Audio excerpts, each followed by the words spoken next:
Hi, what's going on? I'm DJ Sixsmith. Welcome to the program. You're watching Sit Down. Gloria Reuben's here with us. Got a lot going on these days. Your book, your acting, your singing. Yeah. Really nice to meet you. Nice to meet you too. How has this chapter of your career been? I mean, it's a lot going on here. A lot going on, and a lot of things really came to a head, if you will, this year. You know, the book was years in the writing, my brother's Keeper, but was just published in November of this year. Music continues to flourish. I have a new album that will drop actually on Valentine's Day next year. Nice. So that was completed this year.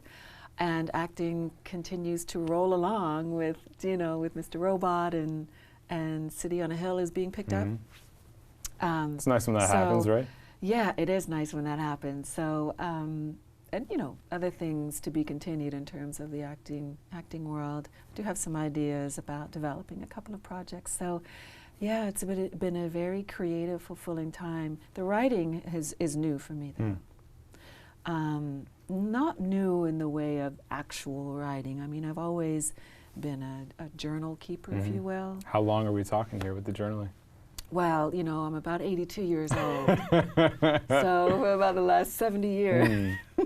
I journal too. You do? Yeah. Oh. It's a good self-reflective method. Exactly, and actually a lot of the journaling, that was kind of the seed for the creation of this book.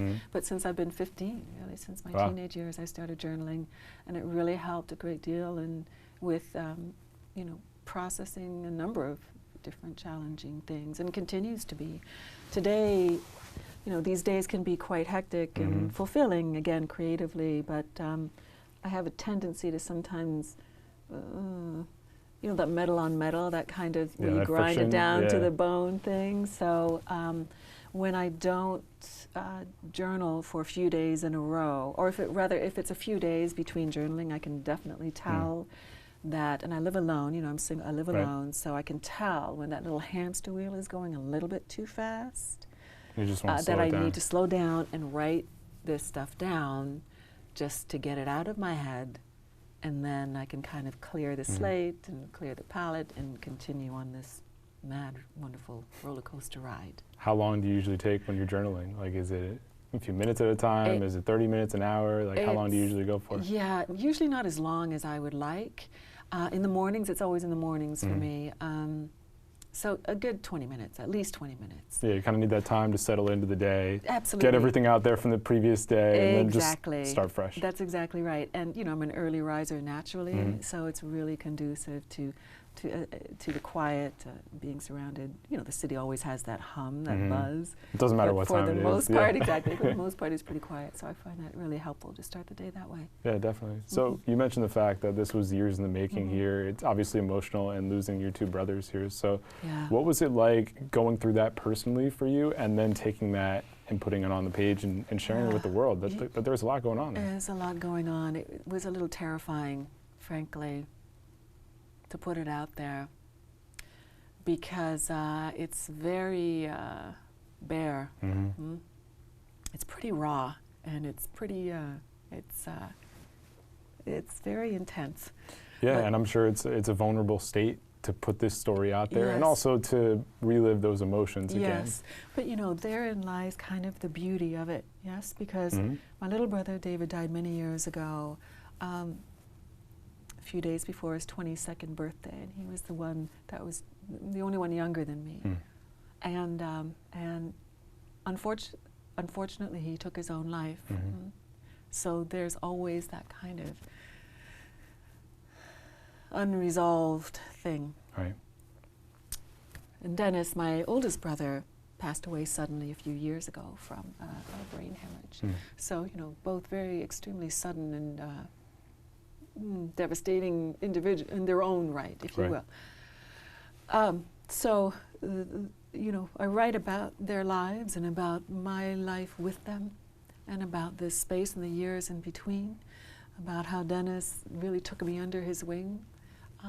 And David's death was the impetus for me to leave Canada. I'm from Toronto originally, and I fled Toronto. I didn't know how to deal with his death. I had my working papers for here in the States, and that's what made me leave. I knew one person in LA. Wow. So how old were you at that point when you I was just 24. Wow. Yeah. So But you know, the talking about it is key. We didn't talk about things in my family. For a long time, I'm sure.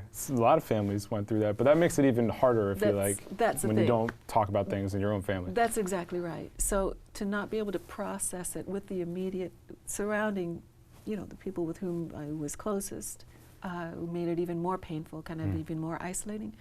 But it's, you know, that's part of my journey, which has brought me here, which is kind of a long, incredible road, if you will, and I'm really grateful to be able to live a creative life, as frustrating and as challenging as it can be, but to be able to express things in a way that, you know, situations that are universal, everybody's experience is different, yet we all have that same underlying thing of loss and grief, and yet hope, and, you know, how the love of someone can really kind of be that cushion, that kind of kind of being held in with love, even from someone who may not be here in the physical world, and how that helps support throughout life. That can be a support throughout life. So it's very hopeful. It's a hopeful journey as well. Definitely. There's a lot of dark moments in life. There can be a lot of moments filled with incredible light. Yes. And at the same time, it's just about dealing with all of that. Yes. And also, I give you credit for writing about it too, because I'm sure you learned a ton about yourself. Yes. Because you're 24, you lose your brother to suicide, you leave. And I'm sure at that point you're just trying to survive. Like you're not even processing what's happening. That's exactly right. And frankly, from a young age, I've been in survival mode. For a variety of different reasons. So that kind of fight or flight thing. It's real for you. It's been real, and it's been real for a long time. So again, that journaling that I need to physically, again, that a metal on metal thing. Right. Physically, it'll burn you out, that fight or flight. Totally. It's exhausting on the nervous system and on everything, psyche, on spirituality, mentally, and all that. Exactly. So, yeah, I fled. Yeah. I've been a runner. I just recently started being a runner, though, like physically. Like physically being a runner? Oh my gosh, it's the best thing. I'm sure that's a great outlet for you, too. It's completely great. I just bought some cold weather running gear. There you go. Literally, just from the beginning of this year. And I'm not talking miles and miles, right? I'm talking 20 minutes in the morning. Just getting out there. No, listen, it makes a difference. It clears your head, and just the release of the endorphins. Exactly. Also, you need that. We crave that as humans. Exactly. So yeah, running can be a good thing. Yes, absolutely. I think that's amazing about life, is that you can live your life doing something for a long time, and then you can get into something much later in life that is totally new and great, whether it's writing, whether it's running. Like, we need to evolve. We don't want to just remain the same. So I think it's pretty cool you've done that. Have you always been intentional about trying to move the needle in that way? No, it's just kind of organically happened. I don't know even how it started beginning of this year, but I remember I got this app, I've never belonged to a gym or anything like that, but I got this kind of, yoga and running app, and one of the, I've been doing yoga for many, many years. Okay. One of the programs, if you will, was this running app. And one of those was interval running and walking. And I thought, well, great, that sounds like a good, yes, exactly. And yeah, that's what works for me, and it's great. And I live right by Central Park, thank you, God. Perfect. I mean, that's one of the best places in the world to run. 100%. Oh, it's so great. It is early really in awesome. the morning, and everybody's out. You see a lot of people taking care of themselves. Even if it's a little rainy or it's cold, people are out there feeling good, and people still run, and it's a great way to start the day. Definitely. Yeah. Well, why don't we talk about City on a Hill, because that's a show I really enjoyed, and your role is interesting in that, because as the mother figure, you're kind of pushing back a little bit on what's going on there in the family. So what was it like playing that role, and how cool is it kind of seeing that show get into a second season? Yes, I'm excited to find out what happens this second season. It's been a lot of fun. Tom Fontana, who's the showrunner, I've known him for years from Homicide, Life on the Street days. Wow, I know, I'm telling you again, 82 years old. So Tom called me up and asked if I would do the show, and I said, sure. I mean, it's not, I have some ideas about Eloise Hastings. How we take that character to the next level. Yeah. So we'll see how that plays out. Obviously, I know it's not, this is Kevin Bacon's and Aldis's show, but lots of great possibility. I love the storytelling, as to be expected as Tom Fontana. helms the show, and all of the actors are terrific, and it was a lot of fun. And of course, it takes place in the early 90s. Right. So it's all, you know, shoulder pads. Yeah, it's fun jumping back into that style, right? It's kind of crazy. A lot of shoulder pads now that I think about it. A lot of shoulder pads and big, bright, bold colors. And no, it's been a lot of fun. That's so cool. yeah, we'll see what happens. I think we go back in February or March soon. Oh my gosh. Wow. Like right around, I don't even know. That's coming Actually, quickly. Maybe I shouldn't even talk about it. But at some point, you're coming back. Yeah, I think so. I think I'm coming back. All right, well, I hope so. I enjoyed your character in there. I also like how the show just, you know, it goes right into the deeper issues. Yeah. Because Boston, racism, the criminal system, there's a lot to unpack there. So what fascinated you the most about the subject matter? Yeah. All of those things. That particular time in the country, the early 90s, Boston in particular, as you're talking about, you know, racism, corruption. A lot of corruption. A lot of corruption. Yeah. It touches on, you know, kind of the, not the Me Too movement, but, you know, sexual harassment. Sure. Drug addiction. Drug addiction. In there. And it's just, you know, plenty of family dysfunction. Yeah, definitely. Yeah, it's pretty intense. It's very, I enjoy watching it, which is, I think, something. I think so. I mean, of course, it's your job, but also you can go home and check it out for now. Exactly. And that's been the case for sure as well with Mr. Robot, of course. You know, this final season has been... Seems pretty intense. How would you describe that role in that series for you? Oh my God. It feels like it holds a special place in your heart. It totally does. Are you kidding? Yeah. I'm really going to miss it. I'm going to miss Krista Gordon. I'm going to miss those scenes with Elliot, with Rami. You know, incredible Kristen, actor, Elliot. right? You've obviously known it. I think the rest of the country found out once he was in Bohemian Rhapsody. Yes. You know, this has been going on for a while with him, but he really takes that part to a whole different level. No, totally. And he really has, exactly. He's been doing this for a long time as well. And he is extremely talented and so beautiful, like brilliantly understated, you know. I mean, Bohemian Rhapsody, of course, it was not that. A little bit different, but Mr. Robot and some of his other roles, yes, definitely exactly. understated. You know, it's really been incredible. And this season, of course, it being the last season, really revealed a lot of things about Elliot's life. And there's one episode in particular, episode 7, that blows the doors open, if you will. Boy. And that episode really, how it turned out was unbelievable. It's unlike anything I've ever seen, certainly anything I've ever participated in as an actress, but as a viewer and as a human being, it's really, it was it was very special and will definitely rank very high on my list of favorite, you know, memorable roles and memorable work situations, that for sure. Lincoln with Daniel Day-Lewis. I was just about to ask you about Lincoln. I mean, what an incredible movie. And like, what do you take away from the Spielberg, Daniel Day-Lewis experience? I mean, just mentioning those two guys. I know, it's like, wait, what did you just say? Can you just say that again? I want to make sure I heard you correctly. It was, oh my gosh, are you kidding? That's an all-timer. It was an all-timer. Daniel Day-Lewis as Lincoln. It was just, and I portrayed this woman who, you know, her story alone is a film, you know, completely self-made, an entrepreneur. She was hired by Mary Todd Lincoln to be her personal modiste. And so she became an emotional confidant, became a part of that Lincoln family for those 4 years that President Lincoln was in that White House, to work alongside Daniel Day-Lewis and Steven Spielberg and Sally Field. And yeah. What a cast. I mean, it was incredible. Crazy. Tommy Lee Jones. I didn't, you know, I didn't do scenes with him in particular, but in the passing of the 13th Amendment, to watch him in person, it was really something. And you know, that doesn't come around all that often.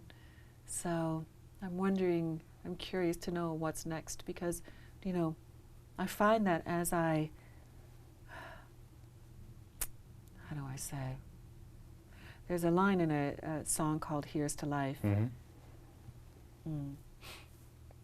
I've had my fill. I've had my fill. Still I'm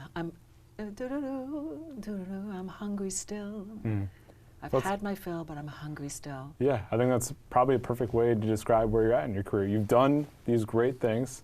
I mean, ER was awesome for you, I'm sure, right? Like what a run that was. Yeah. But at the same time, you're looking for more. Yeah. And I think that's totally fair and justified. So why don't we get into what it's like navigating now, that you're still hungry, and sometimes there's not always good meal options out there. That's for sure. So what's it like dealing with being an actor in 2019 and going into 2020, and just what do you want to work on, and what's it like dealing with all the stuff that comes with the industry? Yes, it's an interesting, a little bit of a challenging fork in the road where I am right now, because the roles that I have done have been, in my opinion, exquisite and very well written, and for the most part, like 98% of them have been pretty damn great. Right. The things that I'm being offered right now are not at the level that they should be. And why do you think that is? I don't know. And I'm not being offered the money that I should be. I think that at all. I'm being offered money that, 25 years ago maybe. Which is insane to me. It's insane, and it's a little offensive. Yeah. I don't know what is going on. I know a couple of things. Okay. That I will never understand this business in that regard. I mean, you can do it for however long you want to, but it will always be just crazy to try and process. Exactly. So I'm not going to try to figure that out. I do know that, well, we all know, the business has changed dramatically. Sure. Right? So there's all of this content out there, and there's more content that needs to be, offered, if you will, or created. So in that regard, there will be something great that does come along. But how do I say? Right. So we're all very aware of economic inequality in many, many businesses, aspects around the globe. And that is very true in my business as well. Oftentimes, there will be a couple of people who get a lot of money. And then if you're not the lead in something, it's like, well, you should just be happy to be working, and so take this. And that's not fair. No, and it's not right. No, definitely not. And especially too, like, there have been some changes made in the industry, and especially when it comes to equal pay. This is something we're talking about more. Yes. But your story is emblematic of the fact that this is still a major issue. Yes. And here's somebody that is an accomplished actor who's been doing it for a long time, and now you're being offered what you were offered decades ago. That doesn't seem right to me. No, it's not right at all. It's totally not right. I remember my agent telling me at one time, not that long ago, I was possibly going to do this show, this series, and they had another client who was also maybe going to do the show. And this other client, he had maybe been an actor for 8 years or something, and he was going to be getting paid more. He was offered more than what I was being offered. For the same level role? Same level role, my role would be a little bit bigger. He was getting offered more. A male actor who had been doing it for 8 years. Significantly less experience compared to you with significantly more, and yours was a bigger part too. Yeah. So. And guess what? This is still happening. It should not be happening. No. And that's why you need to talk about it, because this is not a trend that should continue. Yes. And it's something like we've gotten to this place in our world where we're talking about a lot of things, a lot of uncomfortable things, a lot of things that I'm sure for you, like, you weren't talking about money couple of years back. Right. But now, why are you so emboldened? Like, when did that shift happen where you're like, I gotta put this out there? Well, because I don't, because it's happening in my life. Because it's a little bit like, wait a minute. Right. You take a step back and you're like, this shouldn't be happening. How long have I been doing this? Right. How did we get to this point? Exactly. How is it that I'm asked and expected to go back to square one financially when my resume and my work ethic and my, when all of that has elevated and moved forward in a very profound way. Do you know what I mean? Yeah, totally. So. Yeah, I mean, I think from the outside here, it's very easy for somebody to get pigeonholed based on age. I think as a woman, unfortunately, as you get older, certain parts are not available anymore. Because the other thing that I'm noticing is that from the outside perspective, there are more shows that are showing women in older ages, yes. which didn't happen before. Yes, yes, yes. But at the same time, there's still that middle group yes. that kind of lump you in with everybody else. Yes, exactly. And I feel like you're kind of dealing with that right now. Well, I am, you know.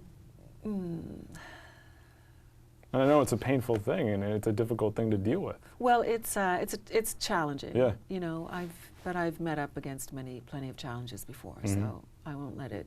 You don't seem like the type to back down. I won't. Yeah. You know, I gain a great deal of hope for. I remember reading this interview, Helen Mirren. She's doing. I watched this limited series. She did Catherine the Great. Yeah. And as I was watching those 4 episodes, I believe 4 episodes, you know, one at a time. I didn't want to binge the whole thing. I don't like binging so much. Not a fan. Sometimes I do because I wanted to zone out, but I like to kind of let things sink in a little bit. But I was watching her, and I remember thinking to myself, Glo, it's going to be all right. Because that's how I see myself. Right. Do you know? That's the type of role you want to be playing. That's the type of role. That's the type of actress who I am. I'm that type of actress. Yeah. Do you know? And it may take me a little while yet, but that kind of a role, that kind of a presence, that kind of a dignity and grace and sexuality and intelligence. Yeah, and combining all those things. Yeah, that's me. Yeah. So bring it on. I like that. Now, that doesn't necessarily fit into what people want to make of me. That. What do you think people make of you? How do you think people look at your story? I think that they think that I'm a nice Canadian girl, which I am. Sure.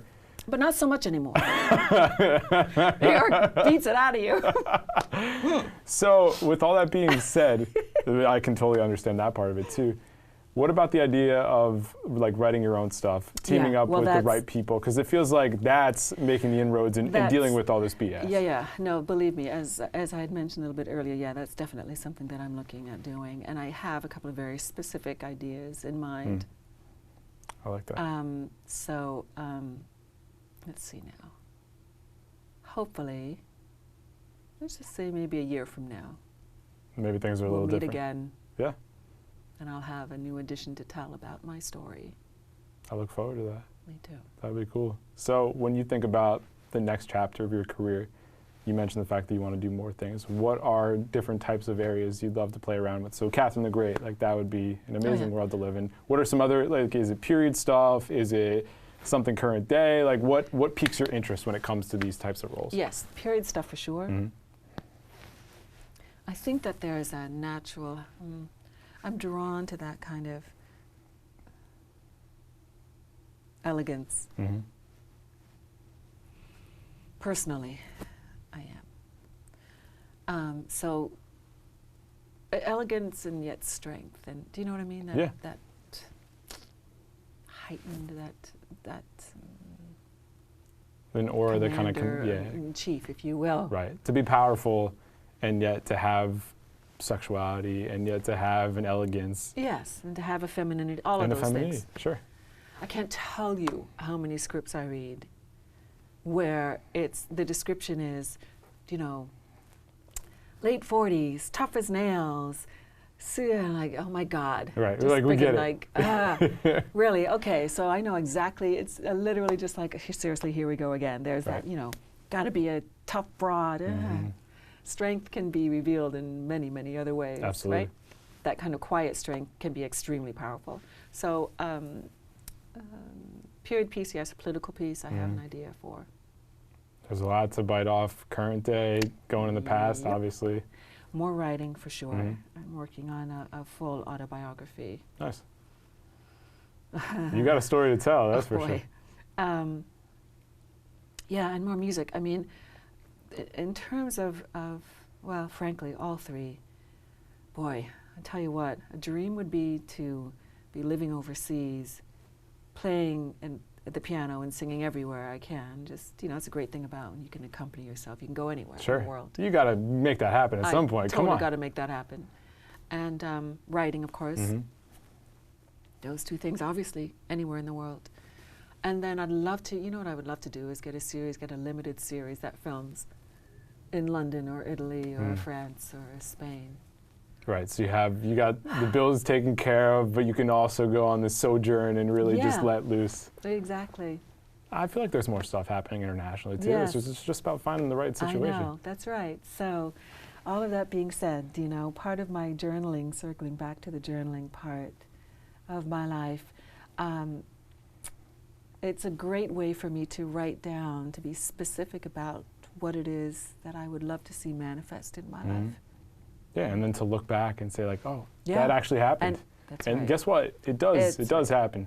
That's right. Sometimes it just takes a little bit longer. It's not necessarily on our time, but exactly. It can certainly happen that way. That's right.